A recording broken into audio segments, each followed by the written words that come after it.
Hello everyone. Today video was a long time coming and it took some time to upload this video. But this video will actually describe certain things and will actually give a more insight regarding one of the very important things that these days people are not taking into consideration while purchasing their new car. So in my last video, I actually discussed about how I sold my previous car, which was a Honda Brio SMT, for the best possible prices. Though I didn't get too many views, but I believe that even today, if somebody see that video, they will be really helped in a way to sell their car in the best possible way. The link of that video will be on the top. So now coming back to this video is regarding the next step. So I booked my Hyundai Alcazar car in the month of November. So there is a twist to it because while I was actually looking forward to purchase a new car from the very beginning of 2021, in August of 21 I came across this Bharat registration, this thing called Bharat registration. Many might know about it, but very few people have actually availed it. So what Bharat registration is all about, it's about when you buy a car. Let's say I work with an MNC company where from 2009 onwards I have worked in multiple locations. I have worked in Calcutta for 5 years. I have worked in Mumbai for 1.5 years. Bangalore, I have been. I had two timelines where I have worked in Bangalore.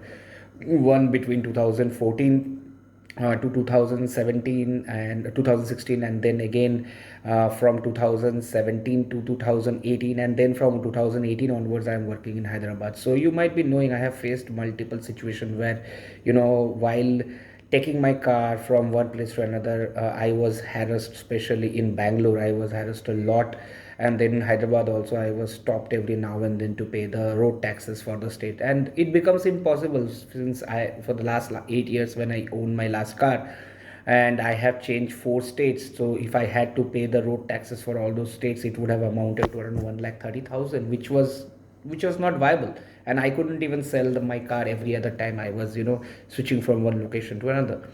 So cutting the discussion short, so this time around when I saw that on August 15th, government of India came up with this MORTH, Ministry of Road Transport, came up with this amazing thing called Bharat registration. I made up my mind that I will go for a Bharat registration this time around when I purchase my car.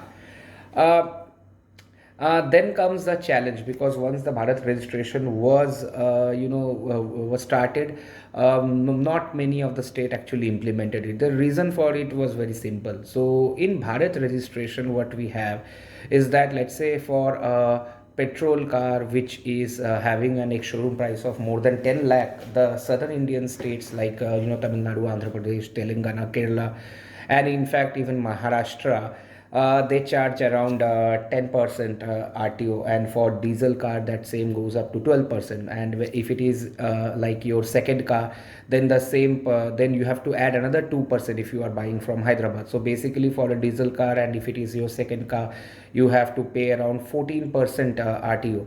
So that is a lot of money, and the state earns from that. And when it comes to Bharat registration, what happens is you only need to pay 2 years of RTO registration. So from the state where you are registering your vehicle in Bharat registration, you only pay them the for the 2 years of RTO, that too with a reduced rate of interest if it is in the southern state. But the story is completely different in North Indian states, because there the RTO tax slabs are quite lenient. They are starting from 8 to 10% only. So the government of India has given a carpet RTO slab of around 10% for all cars above 10 lakh ex showroom price.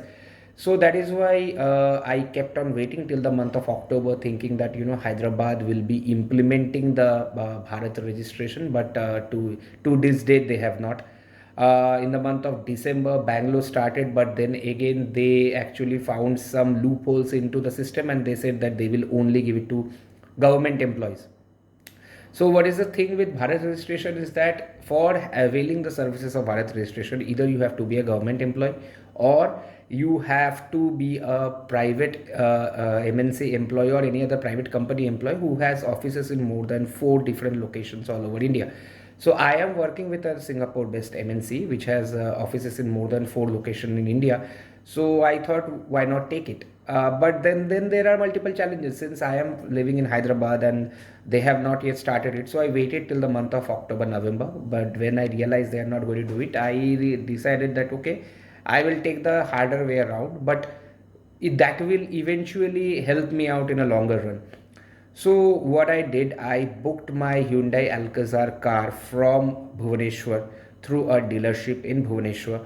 And while I was booking the car, I called them and I told them my complete situation. I believe if anybody wants to book a Bharat registration car, close your eyes and just book it from Orissa, because they are actually promoting the Bharat registration and it is the easiest to get a Bharat registration registered car in Orissa. But let me tell you, there are multiple things that go into this. So I booked my car from a Hyundai dealership in Bhubaneswar, and there are multiple challenges. Let me let you note it down. The challenges that you will face while availing a Bharat registration. Number one is you need to have a local address proof in Bhubaneswar.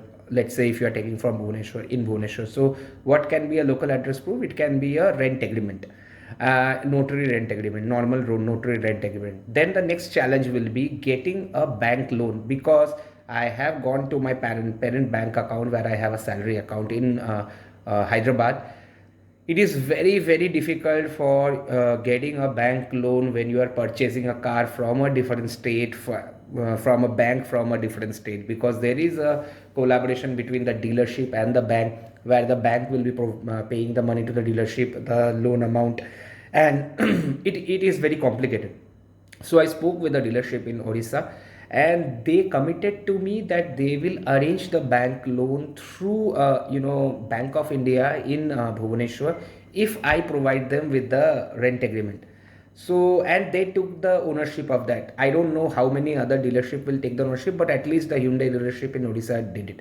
So if you are planning to buy a car from a different state, you first ask them, if you want to get it financed, you first ask them whether they are going to take care of that. Because if you are a salaried employee, if you have a good CIBIL, then the banks will be ready to give you a loan. The only thing is the banks, there has to be a synergy between the bank and the dealership, and the dealership should have some leverage. Normally the dealerships have a lot of leverage with the bank because they give them constant business.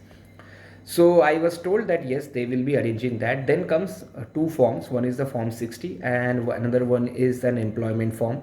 The form 60 is a form which states that you are working with this organization, and this organization has four offices in different location, and there is one important sentence that has to be mentioned, that for the purpose of your job you may require to get transferred to any of the location.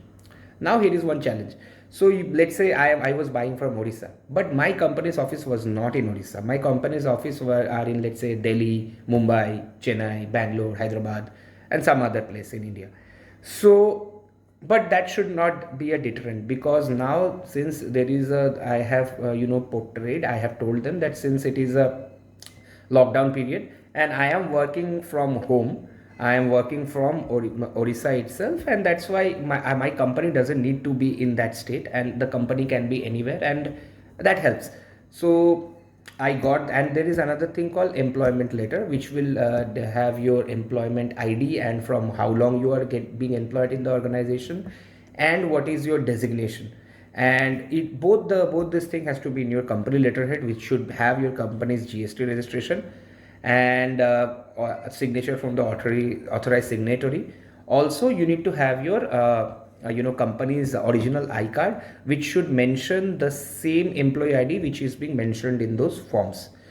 So when I received those documents, I gave those documents, which is very important. Please give those documents way before to your dealership, so that they can get it cross-checked by their middleman who deals with their RTO stuff. So I provided the dealership with all my documents. They went through those documents, and after it got changed multiple times. So I am telling you about the content of the final iteration. So they got changed multiple times, then they said it's fine. Regarding the bank, what happens is The bank will also ask you for your Aadhaar card and other details. So when your my Aadhaar card is also not from Orissa, and because I am a permanent resident of Calcutta. So when you are a permanent resident of somewhere else, although there is a rule in the bank that if you are a salaried employee, then there should not be any address verification. But if your Aadhaar card is not from Orissa, or let's say you are trying to take from Delhi and your Aadhaar card is not from Delhi, the bank, for as an additional information, would like to get a address verification done from their end. So that is something that you need to take care and talk to the dealership, who will have a management level understanding with the bank. Because since you have a good civil and they know that you have a constant source of income, it is not completely mandatory for them to do an address verification. So how did I get my address verification done? So basically, I have my friends who are staying in Odisha, and from them I have asked, and they have given a rent agreement for me for their apartment, and I have shown that I am rented out in those locations. This is like working in the gray area. I can understand, but at the end of the day, the government has itself told you that you can get the Bharat registration done. If your state is playing spoil sport and depriving you from this really good thing, then you have to ensure that you have to get it one way or the other. And when you look at the benefits of the same, I would say that just close your eyes and go for it. So I went to Bhubaneswar, and I got my car from my dealership. It was a very swift work. I have to just go to the RTO, and with me the Hyundai dealership person also, when we just have to submit the document in one day only, they will get you the number plate, and they will get it fixed. Also, I went to the bank and submitted my documents, so entire everything was got done within 2 days time. So if I have to look at the pros and cons of it, my entire Bhubaneswar journey, including stay, including everything, costed me somewhere around 20,000, because I also explored that area. And while coming back, I also drove my car from Bhubaneswar to Hyderabad. So including the pet diesel cost and everything, it costed me around 20 to 22,000. But if I look at it in a different way, I have saved around 2 lakh rupee upfront, as I have to pay only first 2 years taxes, and then eventually I have to pay taxes pro rata base. So I didn't have to take 2 lakh of additional loan upfront. So looking at the time value of money, that itself gives me around 25-30,000 rupees benefit. On top of that, I had to pay 2% less RTO on my ex showroom price of Alcazar, which was 18.5 lakh rupee, which itself is another 42,000. And the biggest benefit, don't go for BS registration to save money. The biggest benefit is you have this freedom to one India, one nation, one tax, and you can go anywhere, you can drive anywhere in the country, and you will not be harassed by the police. And also at the end of the day, you get a really cool number plate starting with 22. Every other person on the road will stop your car and ask whether your car is a some embassy car or some car from other country or not. So that also feels special. So basically, in a nutshell, that's it. I would like my viewers to ask any other relevant question, because I don't want this video to drag on and be too long. For me to describe everything, it would have been like a 25-30 minutes video. So I would like people to ask question in the comment box. I can give a very detailed consultation of how to go about Bharat registration. It is not that difficult. Also, it is not that easy. Different states ask for different things, because most of the states are not too comfortable giving away Bharat registration. If you ask me, I have also taken into consideration Maharashtra, Delhi, but I figured out the process in Odisha is most customer friendly, and it is the best place to get your Bharat registration. Best part is, another thing, in India, every other state, after you get the Bharat registration, you then again have to wait for certain time to get your RC card, which would be sent to that address which you have shown. That again adds up to the headache that your friend will endure when they again have to send the RC card to you. But in Odisha, they have digitized everything. So Odisha government has declared that they are not even going to give you an RC card. So your virtual RC card, which is in your mouth, is your RC card for life. So you don't have to worry about anything. And also, I have spoken with the bank once I have come back to Hyderabad, and I have changed my address of correspondence after I got the loan. After they deducted the first loan amount, I have even changed my address of correspondent. So even any future correspondent, you don't have to rely on the address that you have provided while taking it. So in that way, even that is sorted.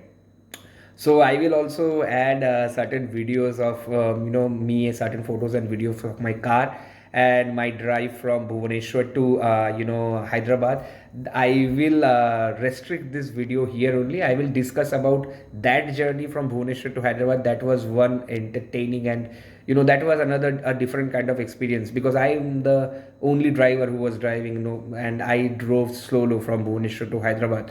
So I will share my experiences in driving around 1,200 kilometers, and what are the things you can do, where you should stay, which is the middle point, and how you should drive, what are the places of interest in between which you can visit in on my next video. If I see that there is a good enough interest in this video, I will share that as well. Thank you.